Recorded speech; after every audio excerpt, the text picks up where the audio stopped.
Pregnant after a one-night yacht affair in Dubai Part 3. Chapter 16, The Heartbeat. The sterile scent of antiseptic hung in the air like a quiet warning, sharp, clean, impossible to ignore. Sophia sat on the padded examination table, her fingers fidgeting with the hem of her tunic. Her feet dangled over the edge, ankles crossed, her sandals neatly placed on the floor beside her. The private clinic in Marbella was modern and discreet, high-end enough for royalty, private enough for scandal. Across from her, Rami sat in the corner chair, silent but attentive. He hadn't looked at his phone once since they'd entered. Not even when it buzzed. Not even when it kept buzzing. For the first time since their yacht encounter, Sophia saw him stripped of all the trappings of his wealth. No entourage, no custom suits, no press management teams whispering strategies in his ear. Just a man. A man with too much history and not enough answers. And yet, he was here. That alone was doing something strange to her heart. Dr. Vargas entered, cheerful but composed, a woman in her 50s with a reputation for handling complicated pregnancies and even more complicated clients. She greeted them both in perfect English, her tone professional but warm. "How are we feeling today, Sophia?" "Mostly tired," she admitted. "Still nauseous sometimes." "That's completely normal at this stage." "How far along are we now?" The doctor checked her notes. 11 weeks, 4 days. Sophia nodded. "And everything's progressing well?" Rami asked, his voice low and calm but edged with something more than curiosity, concern. Dr. Vargas offered a small smile. "So far, yes. Your initial blood work was strong, and the embryo is measuring right on track. Today we'll do an early scan. If we're lucky, we'll hear the heartbeat." Sophia blinked, startled. "Oh, I thought it would be too early. With high-resolution imaging?" The doctor winked. "We might just get lucky." She turned away to prepare the equipment. Sophia exhaled slowly and glanced at Rami. His face was unreadable, but his posture had changed. He was leaning forward. Present. Invested. A few minutes later, the room dimmed slightly as the doctor dimmed the overhead lights and rolled the monitor closer. Sophia lay back on the exam table, the gown parted slightly at the abdomen as Dr. Vargas applied the warm gel to her lower belly. The wand glided gently across her skin. "Let's take a look." For a beat, there was only static. Then, a shape. A small, curved bean on the screen surrounded by shadows and light. Rami stood without being asked. He moved to Sophia's side, eyes fixed on the monitor. And then a sound. It came like a sudden burst from the speakers. Quick, rhythmic. Fast as a hummingbird's wings. Thump thump thump thump thump thump. The baby's heartbeat. Sophia froze. The sound wrapped around her like a wave, warm, overwhelming, terrifying in its finality. That was real. That was their child. And then, she turned to look at Rami. He wasn't just watching. He was wrecked. Something in his face crumbled, the steel, the shields, the calculation. It melted away in an instant. He stared at the monitor like it was a miracle. Like it was something he didn't know he'd been waiting his whole life to hear. His eyes glistened. Sophia stared, stunned. He reached for her hand hesitantly, carefully, and when their fingers touched, she felt the tremble in his grip. "That's our baby," he said softly. It was the first time he'd said it like that. Not the child. Not the pregnancy. Our baby. Sophia blinked hard, fighting the sting in her throat. "Healthy heartbeat," Dr. Vargas confirmed, smiling gently. "Right where it should be." Neither of them spoke. They didn't need to. Because in that tiny room, under low lights and echoing beeps, something enormous shifted. Rami wasn't just present. He was protective. Not just of her. Not just of the baby. but of this moment. This fragile, precious, irreversible truth. Outside the clinic, the air was warm and bright, the sun glinting off luxury cars and manicured palms. Sophia stepped carefully over the curb in her sandals, the breeze stirring her dress. Rami walked beside her, unusually quiet. She turned to him as they reached the car. "You okay?" He didn't answer right away. Then, finally, "I didn't think it would feel like that." "Like what?" "Like everything just got real. All at once." Sophia smiled faintly. "It's been real for a while?" He looked at her, and for once, there was no business mask, no damage control. Just a man in awe. "I want to be there for everything," he said. "Every scan. Every kick. Every sleepless night, if you'll let me." Sophia studied him, hesitant but moved. "Why now?" she asked. He didn't blink. "Because I heard the heartbeat." Chapter 17, The Beach Argument. The beach behind the Marbella estate was private, golden, and windswept, an exclusive stretch of sand carved between rocky cliffs and walled gardens. To Sophia, it felt less like paradise and more like a stage. She walked barefoot along the water's edge, her flowy linen dress clinging slightly in the salty breeze. The sun was dipping low, casting long, amber shadows over the sea. It should have been peaceful like a scene from a postcard. But her chest was tight. She couldn't stop replaying the conversation with Noura that morning. "Have you considered signing the guardianship agreement?" Just like that. As if handing over control of her child's future was as casual as signing a lunch receipt. And worse, when she turned to Rami for backup, he hadn't even blinked. "It's just protocol," he'd said. "For legal protection?" She hadn't said much at the time. But it had been simmering inside her like hot oil on glass, growing hotter, louder, until now, she couldn't hold it in. She heard his footsteps behind her. He always walked quietly, like someone raised in a house where being seen mattered more than being heard. "Don't sneak up on me," she muttered. "I didn't," he said. "You just didn't notice I was there?" She turned to face him. His shirt sleeves were rolled up, his shoes off.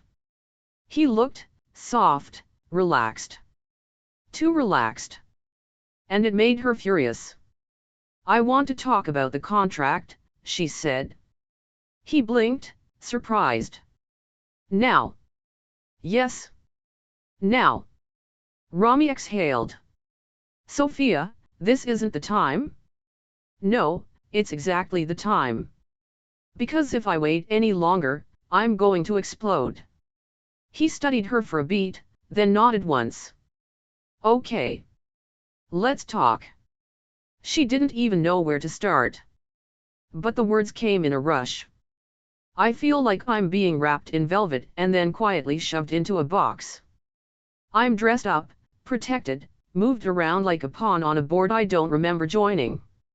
And now, your mother wants me to sign over legal decisions in case of a crisis, and you just stand there like it's routine." She's thinking ahead. She's thinking about control, Rami. And I'm sick of pretending that's not what this is. His jaw tensed. "You think I'm trying to control you? I think you're used to people doing what you say. And you assume I'll just do the same because I'm living in your villa and carrying your heir." He took a step closer. "Don't call our baby that. What would you prefer? Corporate asset? Legacy investment?"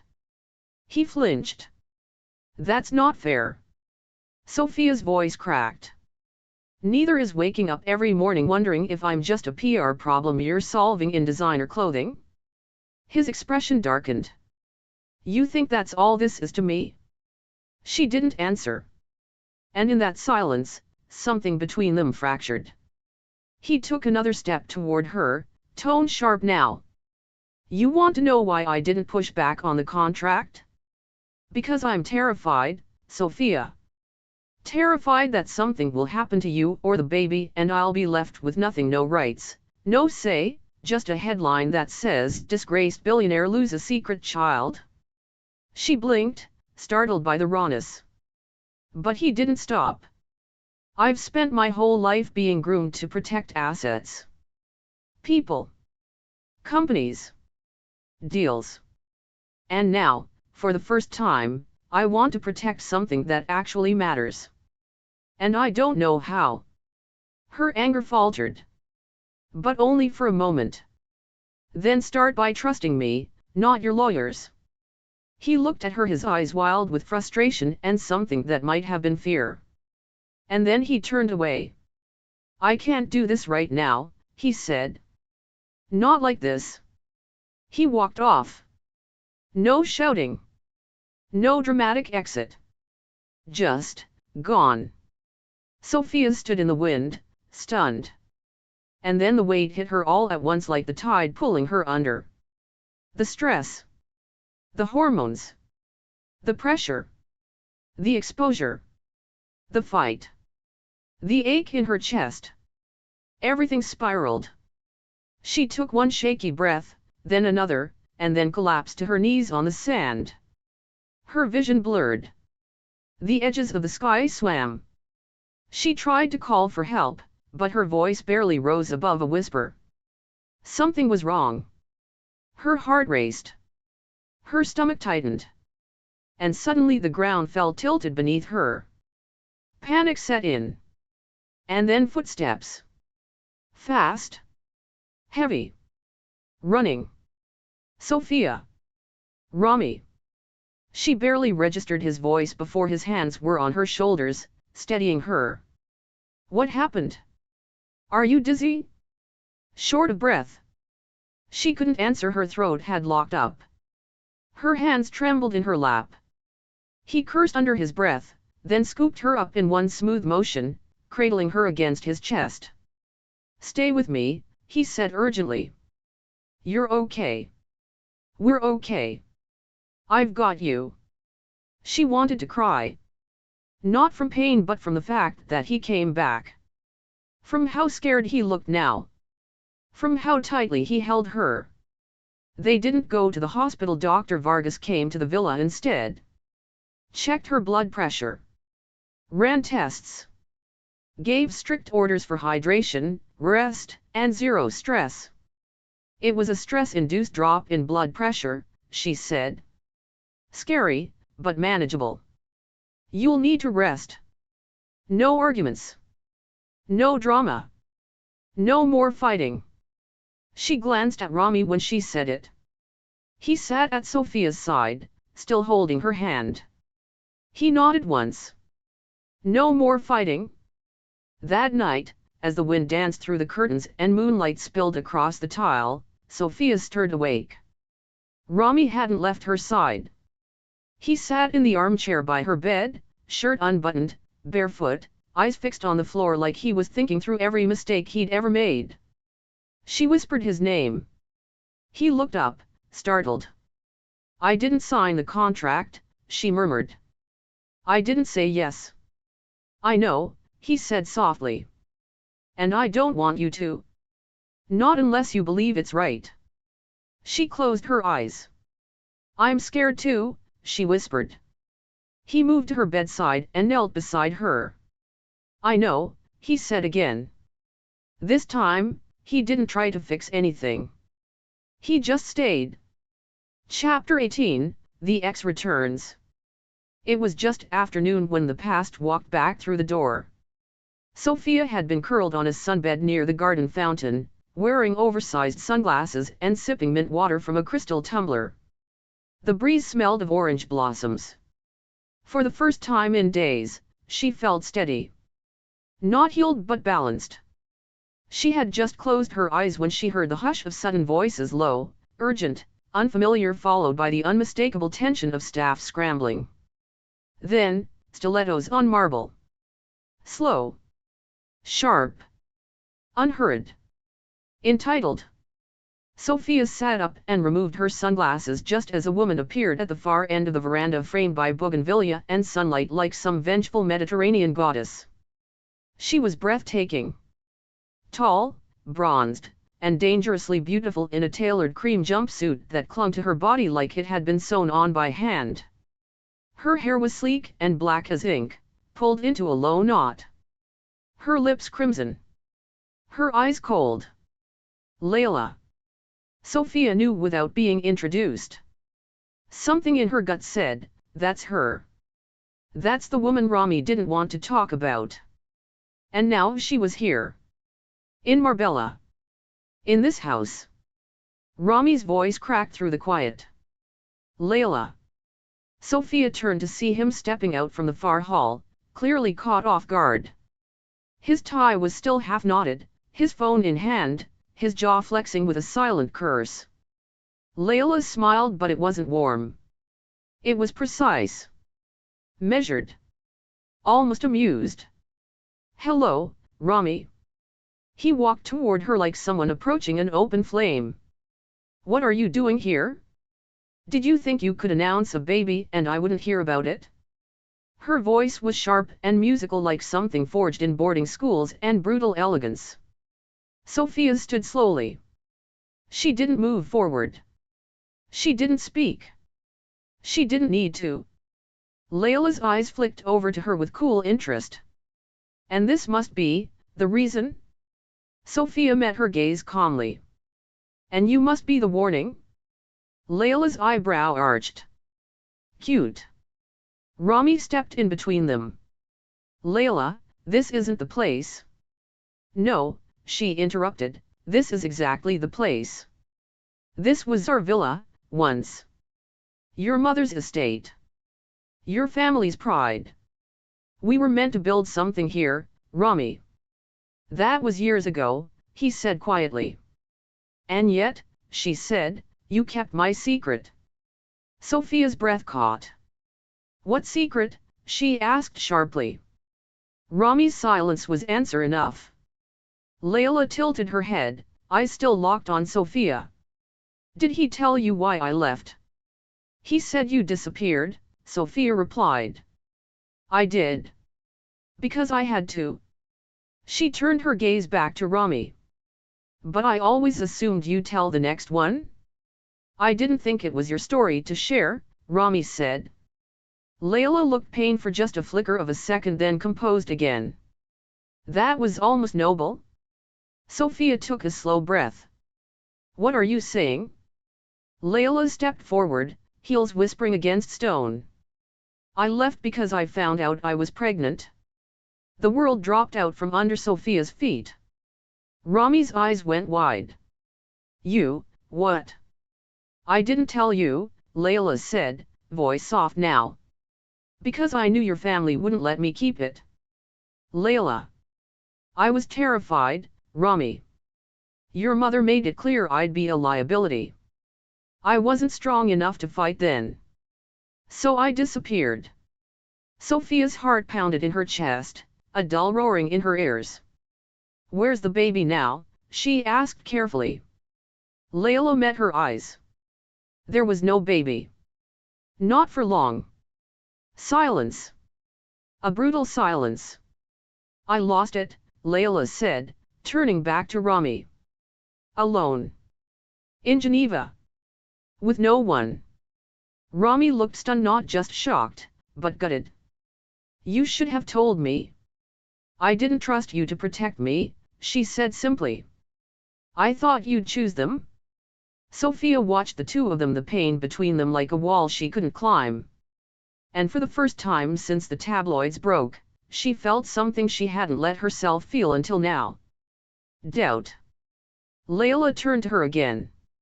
You think you're different? That they'll treat you like anything more than a vessel for a name and an heir? I think I know Rami better than you did, Sophia said, voice steady. Layla smiled, soft and cruel.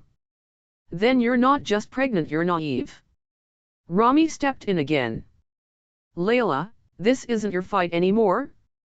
I'm not here to fight, she said. I'm here to warn. Warn who? Sophia asked. Me? Or him? Layla didn't answer. She just looked at them standing there together and nodded once, like she'd solved a difficult equation in her mind. Then she turned, grabbed her clutch from the wall ledge, and walked away without another word. Her heels echoed until she vanished through the stone archway. Silence returned. Only the wind and the sea remained. Rami finally exhaled, like he'd been holding his breath since 2019. Sophia didn't move. She was pregnant, she whispered. And she lost it. I didn't know, he said, voice hollow. I swear to you, Sophia, I didn't know. She looked at him. I believe you. But. She paused, heart aching. But I don't think she came here just to tell the truth. Rami nodded. She's not finished, is she? No, he said. Not by a long shot. Chapter 19, The Kiss That Meant Too Much. It started with laughter. The kind that slips out unexpectedly, filling empty spaces where tension used to live. It was late past midnight and the villa's kitchen was dimly lit, warm with the scent of chamomile tea and cinnamon. The day had been long, and they had both needed an escape from heavy conversations and Layla-shaped shadows. Sophia had crept downstairs first, unable to sleep, hoping a mug of tea and solitude might help. Instead, she found Rami barefoot in the kitchen, sleeves rolled up, trying, and failing, to quietly butter toast without setting off the motion sensor lights. You know, she said with a small smile, most billionaires don't struggle with kitchen appliances. He looked up, startled, then grinned. Most billionaires have staff. I fired mine for the night. Fired or paid to disappear? He winked. Temporarily vanished. Just like I do when things get complicated. Sophia poured herself some tea. At least you're self-aware? He handed her a slice of burnt toast, mock offended. Toast? Pass, she laughed. He tossed it in the sink and leaned against the marble counter. You couldn't sleep? She shrugged, eyes down. Too much on my mind? Me too. They stood there for a moment in easy silence, the kind that had become rare between them. Then Rami picked up a container of honey, opened it, and dipped a spoon in. Without thinking, he reached forward and offered her a taste. Sophia leaned forward and licked the tip of the spoon. Sticky. Sweet. Golden. And something about the way she looked up at him, slow, curious, her lips shimmering slightly, shifted the air between them. It wasn't planned. Not spoken. Not telegraphed. Just there, the pulse of it, the crackle. And then they kissed. Not the messy, drunken kiss of their yacht night. This one was quieter. Slower. His hand slid to her cheek. Her fingers curled into his shirt. Their mouths met in soft surrender, uncertain at first, and then deepening into something they couldn't pull back from. It was warmth. It was longing. It was the sound of walls coming down. And when she breathed his name against his mouth, he whispered hers back like a prayer. They barely made it upstairs. The hallway blurred. The guest room door was left open behind them. Hands. Clothes. Kisses pressed into skin like promises neither of them meant to say out loud. It was passion laced with panic. Desperation hidden beneath silk sheets and heavy breathing. He was careful, so careful, like she was made of glass. And she was silent, like saying too much would make it real. When it was over, they didn't speak. They just lay there, tangled limbs and tangled thoughts in the dark, beneath the gentle hum of the ocean outside. Rami fell asleep first. Sophia stayed awake. She watched him. The lines of his face. The calm in his features. The way his hand had found its way to her belly even in sleep, as if some primal instinct inside him was already protecting what he hadn't planned to love. And that was the problem. She felt it. The shift. The crack in the armor. The part of her heart she swore she wouldn't give him, slowly sliding across the line. She felt safe here. And that terrified her more than anything. Because safety led to trust. Trust led to vulnerability. And she had already fallen once. She'd fallen on a yacht, under stars, drunk on charm and champagne. She couldn't afford to fall again, not when her life, her body, and her future were already wrapped in someone else's orbit. At dawn, she slipped out of bed. She pulled on one of his shirts, oversized and soft, and crept out onto the balcony. The sea was still. But her heart wasn't. She pressed a hand to her belly and whispered to the baby, "Don't fall for him just because I'm starting to." Behind her, Rami stirred. She didn't look back. Because she didn't want to see the look on his face when he realized last night had meant something. Too much. Chapter 20, The Ultimatum. The Al-Fayed patriarch didn't knock. He simply arrived as if summoned by some invisible thread of scandal and control. Sophia first saw him through the arched window near the breakfast salon. A sleek, black Rolls-Royce ghosted to a stop beneath the marble awning. The rear door opened. And there he was. Fahim Al-Fayed. Rami's father. Rarely seen in the press. Never quoted. The kind of man whose reputation walked 3 steps ahead of him, whispered in hushed tones by oil executives, diplomats, and monarchs. Tall, severe, wrapped in a bespoke charcoal suit. A man with no wasted movement. The kind of power that didn't need to raise its voice. He was exactly how Sophia had imagined him. And far, far worse. Rami met him in the central courtyard. Sophia followed quietly behind, unnoticed or maybe ignored. Fahim stood near the mosaic fountain, flanked by 2 silent assistants and an aide with a leather portfolio. His gaze slid over his son with mild disappointment. "You look tired." "I've had better weeks." "I imagine." Then a beat. Fahim turned to Sophia. He didn't offer a greeting. Just assessed her. Cold. Calculating. His eyes lingered on her stomach. So much was said in that silence.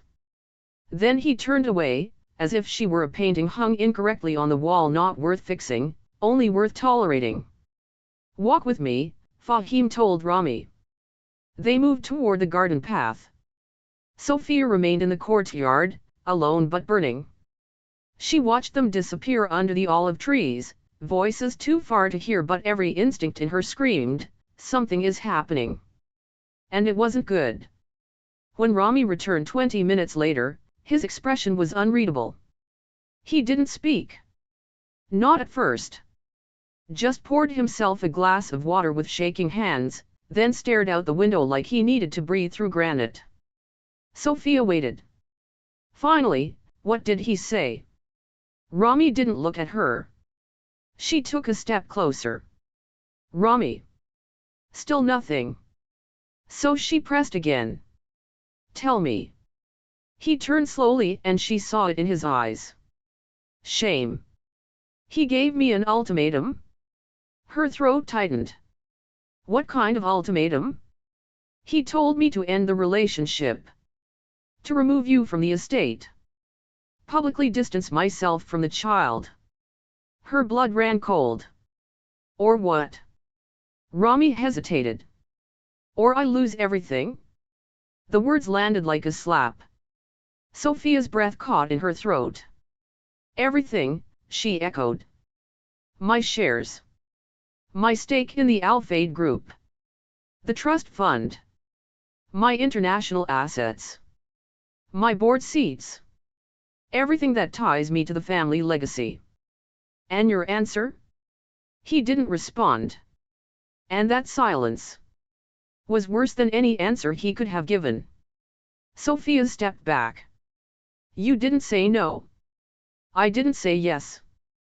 "But you didn't say no." "I needed time to think." "To think." Her voice rose, cracking with disbelief. "He told you to cut me off, and you needed time to think about it." Rami stepped forward, hands out. "Sophia, it's not just about the money. Then what is it about? Legacy? Image? Power? Because if it's about me, this conversation wouldn't even be happening. He looked pained. You don't understand the pressure? No, I don't, she shouted. Because I don't have a billion-dollar name to inherit or protect. I only have me. Me and this baby. And I thought we had you too. But I was wrong. Tears blurred her vision.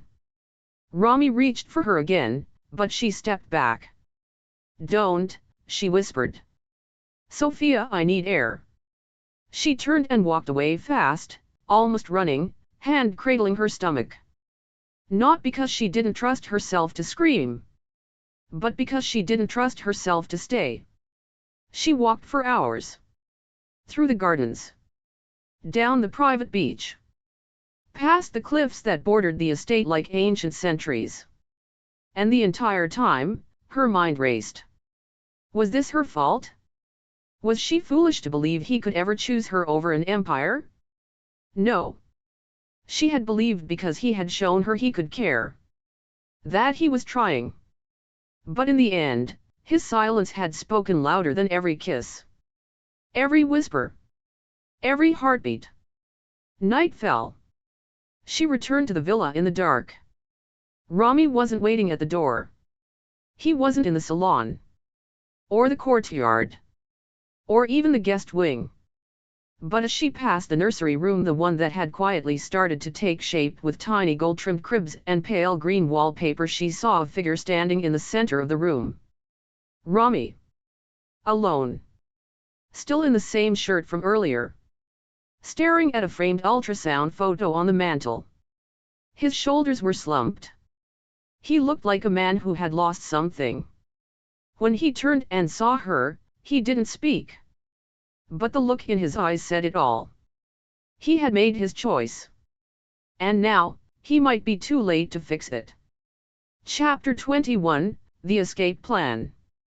The decision wasn't loud. It didn't explode inside Sophia like a revelation or a scream. It arrived slowly. Like the tightening of a knot. Like silence gathering weight. Like watching a beautiful building crack knowing it would collapse, no matter how strong the foundation used to be. She had stayed long enough. Long enough to be seduced. To be softened. To believe, for one foolish second, that her life could fit inside the gold-lined world of Rami Al-Fayed. But she wasn't built for palaces. She was built for survival. And survival meant leaving before love ruined her. That morning, while the estate buzzed with quiet tension from Fahim's surprise visit, Sophia walked to the far side of the villa where the staff entrance led to a side garage and a private car lane few people used. She wore dark sunglasses and a hoodie borrowed from one of Rami's drawers. The chauffeur barely looked up when she told him she needed to go into town. She asked him to drop her near the Marbella Marina, an easy excuse. Everyone knew she liked to walk there. He pulled away after letting her out. She didn't look back. At a discreet corner cafe, she connected to a secure VPN on her phone, the one she'd hidden since Dubai, a burner number only 2 people knew. Her best friend back in Madrid, and now, the woman at the small, ultra-private travel agency that catered to clients who needed to vanish cleanly. Sophia didn't ask questions. She simply said, "I need to fly." Quietly. Soon. Within an hour, she had it. 1 seat. Business class. Direct flight to Barcelona, departing that night. No trail. No alerts. No links to Rami's name, account, or network. From there, she would head to a remote apartment already waiting for her, one she'd kept in her name long before any yacht, baby, or billionaire. Back at the villa, she moved carefully. She packed with the precision of someone preparing for heartbreak. Only what she could carry. Only what mattered. A few maternity clothes. Ultrasound photos. The soft plush bear Rami had left outside her door after their fight. She almost didn't take it. But in the end, she did. Even if she didn't forgive him, she had loved him. And some part of that mattered. The hardest part wasn't packing. It was writing the note. She sat at the small desk in the nursery staring at the half-finished room, sunlight spilling across the soft sage walls, the unused bassinet, the baby name book they'd once flipped through together, teasing each other over Rashid and Caspian. The pen trembled in her hand as she wrote, "Rami. I wanted this to be simple. I wanted us to be stronger than the world you live in.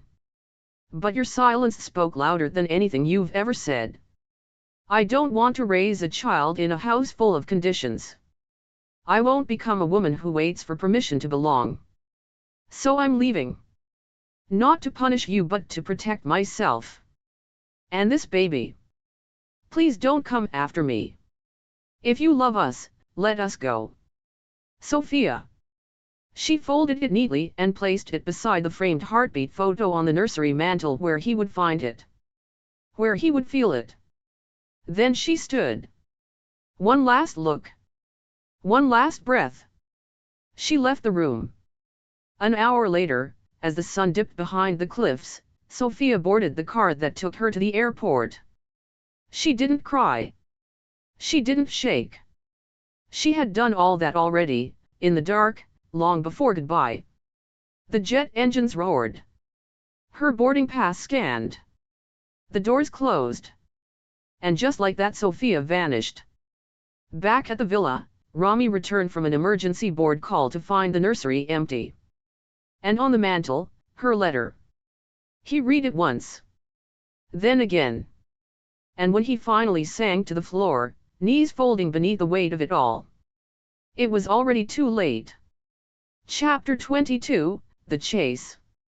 Rami wasn't supposed to be in the nursery that night.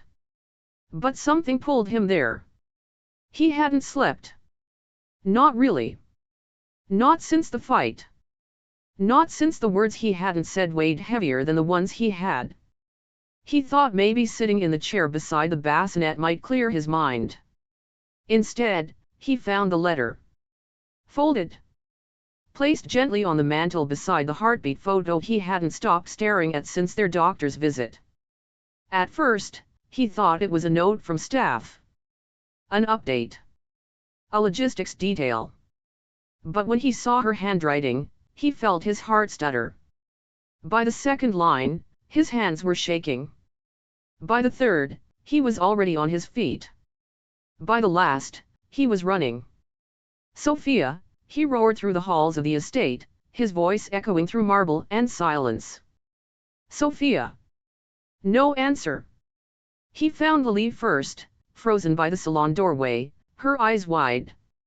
"Where is she?" he barked. She asked for the car an hour ago," Lily stammered. "Said she needed air. I thought." Rami didn't wait to hear the rest. He grabbed his phone and keys, shouting orders to have the airport contacted. The gates opened, the runway held. His chest felt like it was caving in. Not again. He wouldn't lose her like this. He couldn't. 10 minutes later, he was speeding through Marbella's winding streets, his black SUV eating pavement and red lights like a beast unleashed. Traffic blurred. Sirens flashed as his security detail tried to follow, but he didn't care. All he saw was the runway in his mind. All he heard was the silence she left behind. He called her 3 times. No answer. He tried her alternate number, the one she never used. Straight to voicemail. He cursed, slamming a fist against the steering wheel as he took the turnoff toward the private terminal. Barcelona. The flight log confirmed it. The woman traveling under S. Mendoza had just boarded. Solo. 1 carry-on. The gate agent looked up at him, startled. "She's already on the tarmac," she said. "The plane is ready for takeoff in 6 minutes." "I need to speak to her," Rami growled. "I'm sorry, sir." He was already moving. Through the security gate. Down the glass-walled terminal corridor. His blood thundered in his ears. He burst through the final door just as the stairs to the jet began to pull away. And then there she was, at the top of the steps. Sophia, framed by the plane's cabin light, one hand gripping the railing, the other holding her small bag, a scarf wrapped around her shoulders like armor. Their eyes met. And for 1 second, the world stopped. "Sophia," he shouted. She froze. He ran toward the steps, ignoring the flight crew's protests. "Sophia, don't go. Please." She didn't move. Not yet. So he kept talking. Not shouting now. Not commanding. Begging. "I read the letter," he said, breathless. "I know what I said. What I didn't say. But don't let this be our story. Not like this." Still, she didn't answer. So he climbed the steps. And when he reached the top, he stopped just shy of her. Close enough to see the tears in her eyes. Close enough to see the pain she was trying so hard to hide. "I chose you," he said softly. She shook her head, voice trembling. "You hesitated." "Yes," he admitted. "Because I was terrified. Not of losing money. Or the board. Or my father. But of failing you." Her lips parted. He reached for her hand. "I've never chased anyone before," he whispered. "But I'm chasing you now. Across cities. Across everything I was taught to care about. Because you and this baby, you're the only future I want." Sophia's shoulders shook. And then she let the bag fall from her hand. And she fell into him. Not because he was perfect. But because he had come for her. Because this time, he hadn't let her walk away. 20 minutes later, the jet was grounded. They sat side by side in the quiet of the VIP lounge, fingers laced, her head on his shoulder. No press. No cameras. No heirs or contracts. Just two people who had finally stopped running in opposite directions.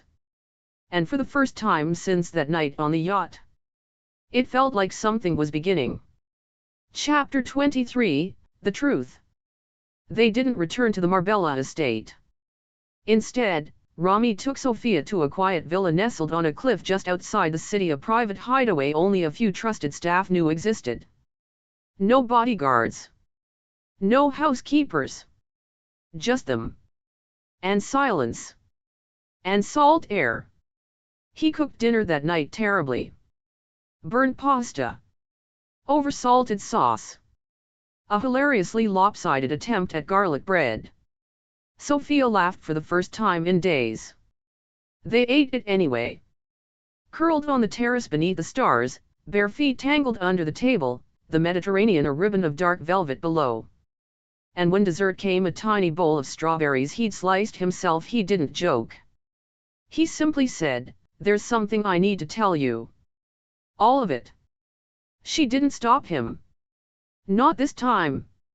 She just watched as he leaned back in his chair, looking less like a billionaire and more like a man holding too much weight in his chest. He exhaled slowly. "I met Layla at a conference in Abu Dhabi. She was wearing black leather gloves in the middle of summer. Said her hands were cold. That was the first lie she ever told me." Sophia stayed quiet, listening. She was beautiful. Confident. A family-approved choice. She ticked every box. And for a while, I convinced myself that was enough. He rubbed his thumb over his knuckle, eyes distant. "When she left, I didn't know she was pregnant. I didn't know she was afraid. I just knew she was gone and everyone thought I had pushed her away." His voice dipped lower. "So I played the part. The cold air. The one who didn't care. It was easier than admitting I'd failed." Sophia's brows furrowed. "Failed how?" He looked at her, finally. "Failed to see that she wasn't in love with me. That I wasn't in love with her. That the whole thing was a story written by our last names, not our hearts. A pause. And then, you. Sophia's lips parted. That night on the yacht, he said, voice catching, you were laughing at the wrong joke and drinking something with too many cherries in it, and I thought, God, I haven't breathed in months and she just did it for me. She blinked. He kept going. I thought it was just a night. I told myself that. But the next morning, when I woke up and saw you still asleep, I panicked. Why? She asked softly. Because you felt like a beginning. And I wasn't ready to start again. Sophia's throat tightened. He looked down, shame heavy in his eyes. So I left. I left you on that yacht, thinking it would be easier to erase it than admit what I felt. And the moment I did, he shook his head. I regretted it. I've regretted it every day since. Tears burned at the corners of her eyes. I tried to move on. The press spun stories. My mother whispered threats. My father measured me in inheritance. And through all of it, I kept seeing you. At every gala. In every headline. On every hotel pillow where I couldn't sleep. His voice dropped to a whisper. You were never just one night, Sophia. Silence pressed between them. Only the sound of waves below. He reached across the table, took her hand. I don't know what comes next, he said. But I know one thing, I want it with you. Not because it's easy. Not because it's expected. But because it's real. Sophia stared at him, her heart pounding. For the first time since Dubai, since everything started, she didn't feel like she was holding her breath. He had said it. All of it. And she believed him. She squeezed his hand. You have terrible taste in garlic bread, she whispered. He laughed, broken, relieved. And she leaned in. One slow kiss. No pressure. No promises. Just truth. Chapter 24, The Proposal. It was the kind of night that didn't ask for music. The sky above Marbella was painted in sapphire and gold, the stars sharp and endless. The rooftop of the villa, a quiet, secluded terrace Rami rarely used, had been transformed. A table for two. Lanterns swaying softly in the breeze. Candles flickering in tall glass cylinders. And the scent of orange blossoms trailing in from the courtyard below. Sophia stepped onto the rooftop, barefoot and hesitant. She hadn't expected this. She thought they were just having dinner.